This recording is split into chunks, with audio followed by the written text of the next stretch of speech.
নমস্কাৰ সকলোকে আজি পুনৰ আপোনালোকৰ মাজত এটা জবৰ ভিডিঅ' লৈ আহিছোঁ আৰু আজিৰ ভেকেঞ্চিবিলাকত প্ৰাইভেট আৰু গভৰ্ণমেণ্ট দুটা ভেকেঞ্চি আছে মই ডিটেইলছবিলাক দেখুৱাই আছোঁ এক নম্বৰ ভেকেঞ্চি আছে আসাম প্ৰফেশ্যনেল একাডেমি ভেকেঞ্চি আছে অফিচ কোঅৰ্ডিনেটৰ মেলৰ কাৰণে 10টা ভেকেঞ্চি আছে কোৱালিফিকেশ্যন পোষ্ট গ্ৰেজুৱেশ্যন বা MBA কৰা থাকিলে এপ্লাই কৰিব পাৰে কম্পিউটাৰ প্ৰফিচিয়েঞ্চি আৰু লগতে ইংলিছ জানিব লাগিব 2 নম্বৰটো ফিল্ড কোঅৰ্ডিনেটৰ মেলৰ কাৰণে 25টা ভেকেঞ্চি আছে কোৱালিফিকেশ্যনত এনি গ্ৰেজুৱেশ্যন কৰা থাকিলে হ'ল 3 নম্বৰত আছে ড্ৰাইভাৰ কাম অফিচ এছিষ্টেণ্ট 5টা ভেকেঞ্চি ইয়াতে মেট্ৰিক পাছ কৰিলে ইয়াত আপোনালোকে এপ্লাই কৰিব পাৰে কেৱল আপোনালোকৰ ড্ৰাইভিং লাইচেন্স লাগিব আৰু 3 বছৰৰ এক্সপিৰিয়েঞ্চ লাগিব 3 নম্বৰ ভেকেঞ্চি আছে অফিচ বয় 10টা ভেকেঞ্চি আছে কোৱালিফিকেশ্যন 10 পাছ কৰিলে এপ্লাই কৰিব পাৰে চেলাৰী আপোনালোকৰ গোটেইকেইটা পোষ্টৰ কাৰণে ভাল চেলাৰীয়ে পাব আৰু লগতে আপোনালোকৰ এলাউৱেন্সো পাব ইয়াতে দিয়া আছে এলাউৱেন্সৰ কথা এপ্লাই কৰিবৰ কাৰণে আপোনালোকে কেনেকৈ এপ্লাই কৰিব লাগিব চাই লওক interested and eligible candidate need to send their detailed resume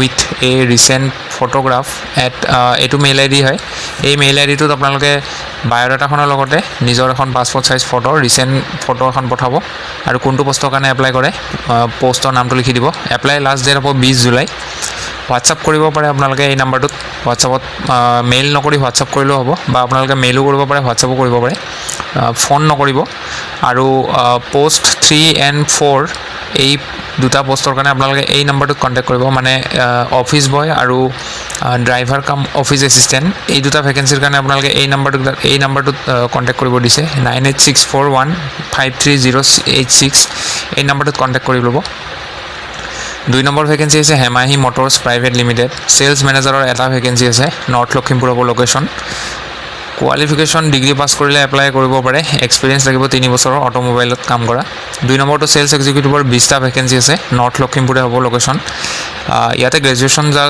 আছে তেওঁলোকক প্ৰিফাৰেঞ্চ দিব কিন্তু হায়াৰ ছেকেণ্ডেৰী পাছ কৰা সকলো এপ্লাই কৰিব পাৰে ইয়াত এক্সপিৰিয়েঞ্চত ইয়াতে 2 বছৰ এক্সপিৰিয়েঞ্চ বিচাৰিছে ইয়াতো 3 নম্বৰটো CXMৰ এটা ভেকেঞ্চি আছে ফিমেলৰ কাৰণে ডিগ্ৰী পাছ কৰা থাকিলে প্ৰিফাৰেঞ্চ পাব ইয়াতো আপোনালোকৰ 2 বছৰ এক্সপিৰিয়েঞ্চ লাগিব কোনো এপ্লিকেশ্যন ফিজ নাই আপোনালোকৰ ৱাক ইন ইণ্টাৰভিউ হ'ব 25 জুলাই টাইম দিয়া আছে 11টা বজাত এড্ৰেছ দিয়া আছে সোৱণশিৰি টাটা মটৰ্ছ হাতীলুং লখিমপুৰ ইয়াতে পিন কোড দিয়া আছে আপোনালোকে এপ্লাই কৰিবৰ কাৰণে ইয়াতে কল কৰা নাম্বাৰ দিয়া আছে আৰু মেইল ID দিয়া আছে দুটাত আপোনালোকে যিকোনো এটাত যোগাযোগ কৰিলে হ'ল 3 নম্বৰ vacancy doctor B Barua cancer institute গুৱাহাটীৰ ফালৰ পৰা আহিছে এছিষ্টেণ্টৰ ভেকেঞ্চি আছে এটা ভেকেঞ্চি আছে ইয়াত চেলাৰী কিমান পাব ইয়াত দিয়া আছে 42.4K গ্ৰেজুৱেশ্যনেল থকা হ'ব লাগিব ইয়াত 50% মাৰ্কছ লাগিব আৰু 5 বছৰ কাম কৰা এক্সপিৰিয়েঞ্চ লাগিব central state government PSU autonomous body private organisation in the field of purchase stores accounts establishment ইয়াৰে আপোনালোকৰ যিকোনো এটাত যদি এক্সপিৰিয়েঞ্চ আছে এপ্লাই কৰিব পাৰে এজ লিমিট 33 ইয়াৰ্ছলৈকে এপ্লাই কৰিব পাৰে নেক্সট ভেকেঞ্চি আছে আপোনালোকৰ আপাৰ ডিভিজন ক্লাৰ্কৰ 10টা ভেকেঞ্চি আছে 30.6K পাৰ মান্থত চেলাৰী পাব ডিগ্ৰী পাছ কৰা হ'ব লাগিব 50% মাৰ্কছৰ লগত আৰু এক্সপিৰিয়েঞ্চ লাগিব 2 বছৰ এপ্লাই কৰিব পাৰিব তেতিয়া নেক্সট আপোনালোকৰ লোৱাৰ ডিভিজন ক্লাৰ্কৰ 10টা ভেকেঞ্চিও আছে ইয়াতে 23.8K আপোনালোকৰ চেলাৰী হ'ব আৰু ডিগ্ৰী পাছ কৰাৰ লগতে 50% মাৰ্কছ লাগিব আৰু ইয়াত আপোনালোকৰ কোনো এক্সপিৰিয়েঞ্চৰ কথা দিয়া নাই কিন্তু আপোনালোকৰ ইয়াতে আপোনালোকৰ ডিপ্ল'মা লাগিব কম্পিউটাৰ এপ্লিকেশ্যনৰ 1 বছৰ বা 6 মাহৰ মানে DCA নহ'লে PGDCA কৰা থাকিলে এপ্লাই কৰিব পাৰে এজ লিমিট 26লৈকে পাৰিব আৰু 5 বছৰৰ ৰিলেক্সেশ্যন পাব যদি আপোনালোকে অলৰেডি TMC ছাৰ্ভিচৰ কেণ্ডিডেট হয় নেক্সট ভেকেঞ্চি আছে টেকনিচিয়ানৰ দুটা ভেকেঞ্চি আছে 30.6K চেলাৰী পাব ইয়াতে হায়াৰ ছেকেণ্ডেৰী পাছ কৰা হ'ব লাগিব ছায়েন্স ষ্ট্ৰীমত আৰু 6 মাহ নহ'লে 1 বছৰৰ ডিপ্ল'মা লাগিব মেডিকেল লেবৰেটৰী টেকন'লজিৰ আৰু 2 বছৰৰ এক্সপিৰিয়েঞ্চ লাগিব ইয়াতো এপ্লাই কেনেকৈ কৰিব চাওক ইয়াতে এপ্লাই কৰাৰ প্ৰচেছটো সম্পূৰ্ণ অনলাইন হ'ব অনলাইন এপ্লাই কৰাৰ লিংকটো ভিডিঅ' ডেছক্ৰিপশ্যনত পাব তাত ক্লিক কৰিব এপ্লাই কৰাৰ লাষ্ট ডেটটো হ'ব জুলাই 20 তাৰিখ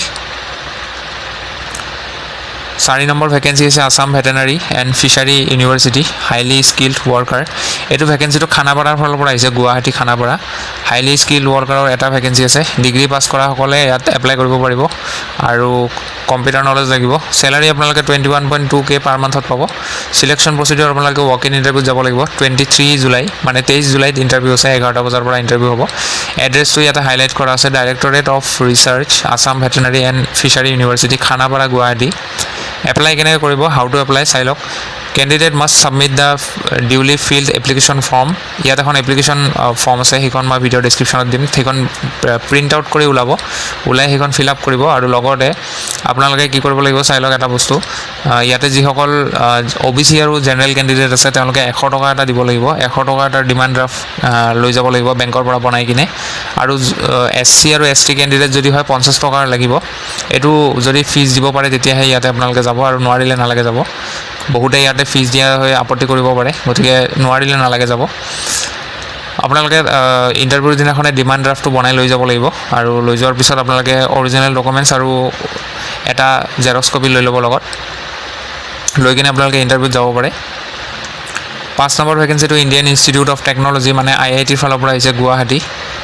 পোষ্ট আছে এটেণ্ডেণ্ট, প্ৰজেক্ট মোড, 2টা ভেকেঞ্চি আছে। 15K চেলাৰী পাব, লগতে 20% হাউচ ৰেণ্ট এলাৱেঞ্চ আৰু লগতে মেডিকেল ফেচিলিটি পাব। কোৱালিফিকেশ্যন হাই স্কুল পাছ কৰিলে এপ্লাই কৰিব পাৰে। 1 yearৰ এক্সপিৰিয়েঞ্চ থাকিলে আপোনালোকে ইয়াতে প্ৰিফাৰেঞ্চ পাব, এপ্লাই কৰিব পাৰে।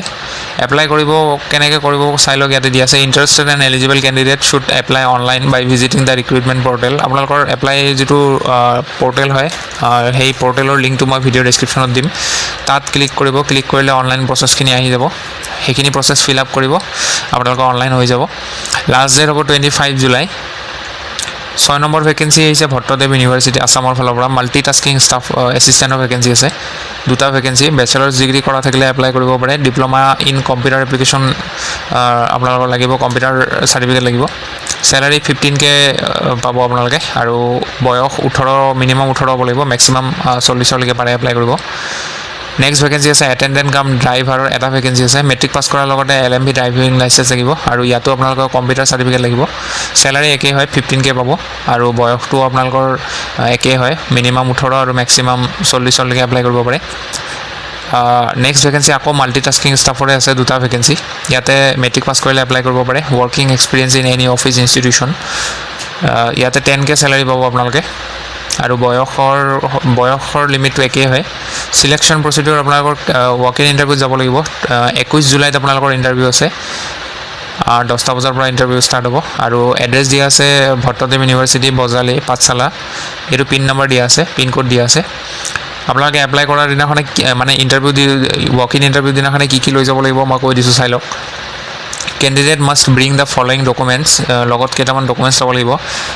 আপোনালোকে বহুতে হয়তো জানে ষ্টেণ্ডাৰ্ড ফৰ্ম এখন পায়। ষ্টেণ্ডাৰ্ড ফৰ্মখন গুগলত চাৰ্চ কৰিলে আহি যাব, সেইখন প্ৰিণ্ট আউট ওলাব, সেইখন ফিল আপ কৰিব। আৰু লগতে 1 পেজৰ বায়'ডাটা এখন লৈ ল'ব। 2টা পেজৰ বায়'ডাটা হ'লে নল'ব, আপোনালোকে নিজৰ বায়'ডাটাখন 1টা পেজত বনাই ল'ব, বনাই লৈ সেইখন লৈ ল'ব। আৰু যিমানখিনি আপোনালোকৰ চাৰ্টিফিকেট আছে, এক্সপিৰিয়েঞ্চ চাৰ্টিফিকেট আছে, একাডেমিক চাৰ্টিফিকেট আছে, গোটেইখিনি অৰিজিনেল আৰু জেৰক্স কপি এটা লৈ ল'ব। লৈ কিনে আপোনালোকে ইয়াতে ইণ্টাৰভিউত যাব পাৰে। 7 number vacancy SSB Skoda Jorhat ব্ৰাঞ্চৰ ফালৰ পৰা আহিছে। ভেকেঞ্চি আছে sales consultant, receptionist, customer relationship executive, sales service, customer relationship manager, sales service, service advisor, master technician, parts manager, driver আৰু পিয়নৰ ভেকেঞ্চি। ডিলাৰটো নতুন ডিলাৰ হয়, এইটো অপেনিং হোৱাই নাই এতিয়াও, অপেনিং হ'বহে, আগষ্টৰ পৰা অপেনিং হ'ব 2026। আপোনালোকৰ ৱাক ইন ইণ্টাৰভিউ হ'ব 16 জুলাইত, 10টা বজাৰ পৰা হ'ব। এড্ৰেছটো ইয়াতে দিয়া আছে। আপোনালোকে কি কৰিব, নিজৰ বায়'ডাটাখন এই মেইল আইডিটোত শ্বেয়াৰ কৰিব। যদি শ্বৰ্ট লিষ্টেড হয় তেতিয়াহ'লে নিশ্চয় আপোনালোকক ইণ্টাৰভিউৰ কাৰণে মাতিব। 8 number vacancy neutralise food and beverage কোম্পানীৰ ফালৰ পৰা আহিছে। চেলছ মাৰ্কেটিঙৰ ভেকেঞ্চি হয় এইটো। লোকেশ্যন হ'ব Byrnihat, 17 mile, Ri Bhoi district, Meghalaya. Salary পাব 20K to 25Kৰ ভিতৰত পাব। যদি এপ্লাই কৰিব বিচাৰে, কোনোবাই কৰিব পাৰে, তেতিয়াহ'লে ইয়াতে নাম্বাৰটোত যোগাযোগ কৰি ল'লে হ'ল। 9 নম্বৰ ভেকেঞ্চি হৈছে plant manager. Required experience in poly film, blown film manufacturing, Guwahati. 5 বছৰৰ এক্সপিৰিয়েঞ্চ থাকিব লাগিব এইটো পোষ্টৰ কাৰণে। দৰমহা ইয়াতে 40Kৰ পৰা 60Kৰ ভিতৰত পাব। ইমিডিয়েট জইন কৰিব লাগিব। হোৱাটছআপ কৰিব পাৰে নিজৰ বায়'ডাটাখন, বা মেইল ID দিয়া আছে, মেইল কৰিবও পাৰে। এইটো আছিলে শেষৰ ভেকেঞ্চি। আপোনালোকে যদি ভিডিঅ'বোৰ চাই ভাল পায় লাইক কৰিব, আৰু লগ পাম পুনৰ এটা নতুন ভিডিঅ'ত। আজিলৈ ইমানখিনি আছিলে, ধন্যবাদ।